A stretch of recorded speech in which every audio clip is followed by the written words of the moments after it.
Welcome to exam निकालो। तो आज हम वर्ल्ड ज्योग्राफी की सीरीज़ में नेक्स्ट चैप्टर डिस्कस करने जा रहे हैं जो रिवर्स के बारे में है। वर्ल्ड की जो इम्पोर्टेंट रिवर्स हैं आज हम उसको डिस्कस करेंगे। ठीक है, तो स्टार्ट करते हैं। दीर्घ काल में किसी जलधारा की उत्पत्ति व विकास को किस रूप में परिभाषित किया जाता है? तो अपवाह तंत्र यानी ड्रेनेज सिस्टम के रूप में उसे परिभाषित किया जाता है। विश्व की सबसे लंबी नदी कौन सी है? नील नदी है, ये तो पता ही है, जो आपका इजिप्ट में है। अपवाह क्षेत्र यानी ड्रेनेज एरिया की दृष्टि से विश्व की सबसे बड़ी नदी कौन सी है? यहाँ तो लंबी नदी पूछा हुआ था, यहाँ पे बोल रहा है अपवाह क्षेत्र यानी ड्रेनेज एरिया की दृष्टि से विश्व की सबसे बड़ी नदी कौन सी है? तो वो है अमेजन है, दक्षिण अमेरिका में है ये। ठीक है, अमेजोन नदी जो दक्षिण अमेरिका में है। एशिया की मेकोंग नदी चीन, म्यांमार, लाओस और थाईलैंड व वियतनाम देशों से प्रवाहित होती है। ये इम्पॉर्टेंट है। मेकोंग नदी को वहाँ की गंगा भी बोला जाता है, साउथ ईस्ट एशिया का गंगा भी बोला जाता है मेकोंग नदी को। ठीक है, एशिया का चीन, म्यांमार, लाओस, थाईलैंड और वियतनाम। विश्व का बृहत्तम डेल्टा कहाँ निर्मित है? तो ये पता है, गंगा ब्रह्मपुत्रा द्वारा बनता है ये सबसे बड़ा डेल्टा। वह कौन सी नदी है जो 5 यूरोपीय देशों की राजधानियों से होकर प्रवाहित होती है? तो वो डैन्यूब नदी है। ठीक है, वो कौन सी नदी है? डैन्यूब नदी है। वोल्गा नदी कहाँ गिरती है? तो कैस्पियन सागर में गिरती है। वोल्गा नदी कहाँ गिरती है? कैस्पियन सागर में।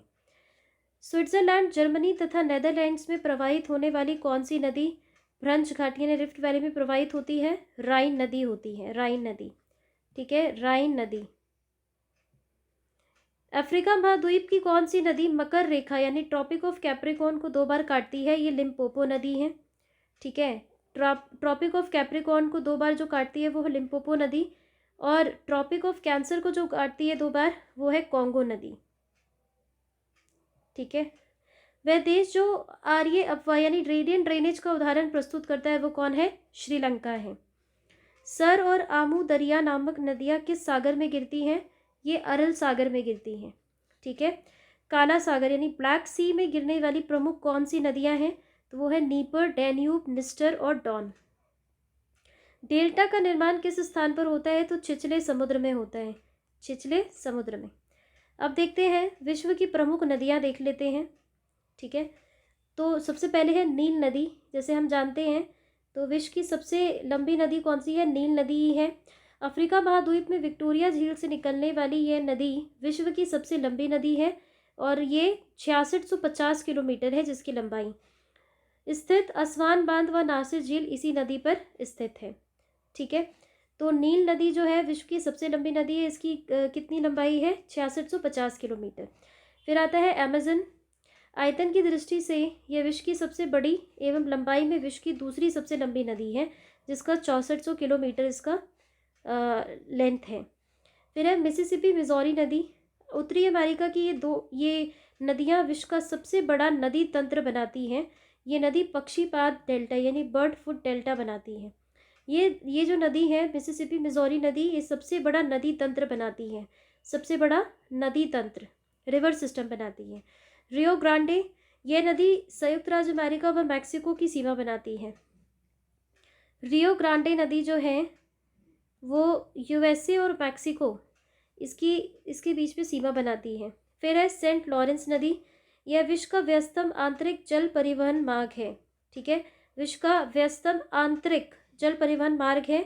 नियाग्रा जलप्रपात इस नदी पर स्थित है। ये बहुत फेमस जलप्रपात है, वाटरफॉल है नियाग्रा जलप्रपात। ये किस पे है? सेंट लॉरेंस नदी पर है। कोलोराडो नदी, ये विश्व प्रसिद्ध ग्रैंड कैनियन और हूवर बांध इसी नदी पर स्थित है। जो ग्रैंड कैनियन और हूवन बांध है वो किस पे है? कोलोराडो नदी पर ही स्थित है। नेक्स्ट देख लेते हैं। तो ये है अमूर नदी। अमूर नदी जो है ये नदी चीन व रूस की सीमा बनाती है। अमूर नदी, ये कभी बहुत बार क्वेश्चन में पूछा गया है। अमूर नदी यह नदी चीन व रूस की सीमा बनाती है। फिर है डैन्यूब नदी। जर्मनी के ब्लैक फॉरेस्ट पर्वत से निकलने वाली यह नदी यूरोपीय देशों की राजधानियों Belgrade Yugoslavia, Bratislava Slovenia, Bucharest Romania, Budapest Hungary और वियना ऑस्ट्रिया से गुजरते हुए काला सागर में गिरती है। नेक्स्ट देखते हैं। नेक्स्ट है मेकोंग। मेकोंग नदी, ये हमने देखा था अभी। यह दक्षिण पूर्व एशिया की सबसे लंबी नदी है और इसको दक्षिण पूर्व एशिया का गंगा भी कहा जाता है। वोल्गा नदी, वल्दाई पहाड़ी से निकलने वाली ये नदी कैस्पियन सागर में गिरती है, अभी पढ़ा था हमने ऊपर। ये यूरोप की सबसे लंबी नदी है। तो यूरोप की सबसे लंबी कौन सी नदी है? वोल्गा नदी। नाइजर नदी, गिनी की खाड़ी में गिरने वाली यह नदी तेल नदी यानी ऑयल रिवर के नाम से भी प्रसिद्ध है। जाम्बेजी नदी, विक्टोरिया जलप्रपात व करीबा बांध इसी पर स्थित है। यह अफ्रीका महाद्वीप की चौथी सबसे लंबी नदी है। ठीक है, जाम्बेजी नदी। फिर है कॉन्गो या जायरे नदी भी बोलते हैं इसको। यह नदी विषुवत रेखा 2 बार काटती है, विषुवत रेखा को 2 बार काटते हुए पार करती है।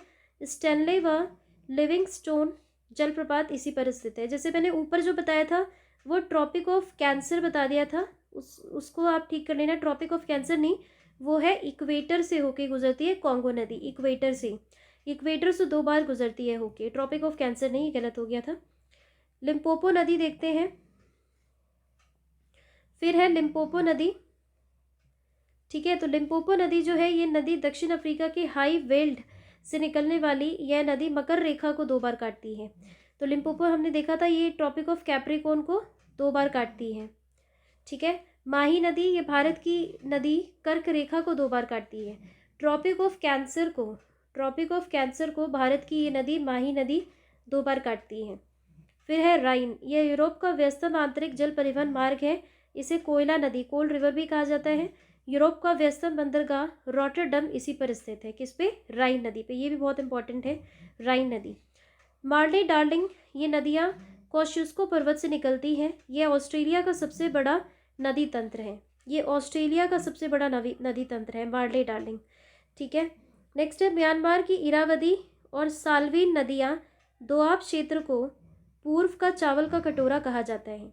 ठीक है, म्यांमार की जो इरावती और साल्वीन नदियाँ हैं, इसके जो द्वाब क्षेत्र हैं, दोनों के 2 द्वाब क्षेत्र हैं, उसको पूर्व का चावल का कटोरा कहा जाता है।